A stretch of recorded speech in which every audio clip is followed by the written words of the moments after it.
सोबत राहावं असं तुम्ही म्हणताय, मात्र काल प्रकाश आंबेडकर म्हणाले की वंचित आता सोबत राहिल्याची शक्यता नाही, काँग्रेसने त्यांच्या वाट्याच्या 7 जागा. बघा असं काय, मला आता काँग्रेसनं 7 जागा त्यांच्याकडे पाठवल्या, मग उरलेल्या त्या काँग्रेसच्या जागांवरती वंचित उमेदवार उभा करून त्यांना पाडणार का? असे अनेक गुंते प्रकाशजीने कधी असे कोडी टाकतात. डॉक्टर बाबासाहेब आंबेडकरांनी रिडल्स इन रामायण नावाचा एक ग्रंथ लिहिला होता, कोडी. तसं हे रिडल्स इन पॉलिटिक्स आहे.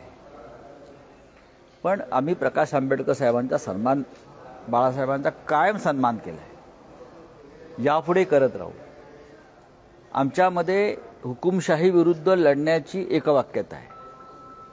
संविधान रक्षणासाठी आम्ही एकत्र यायचं ठरवलं आहे. ज्या पद्धतीनं देशात संविधानाची रोज हत्या होते, मला असं वाटत नाही की माननीय बाळासाहेब आंबेडकर हे प्रत्यक्ष किंवा अप्रत्यक्ष संविधानाची हत्या करणाऱ्यांच्या बाजूने उभे राहतील. ठीक आहे, आम्ही 4 जागांचा प्रस्ताव त्यांच्याकडे दिला. उद्या आम्ही पवार साहेबांबरोबर बसतो आहोत.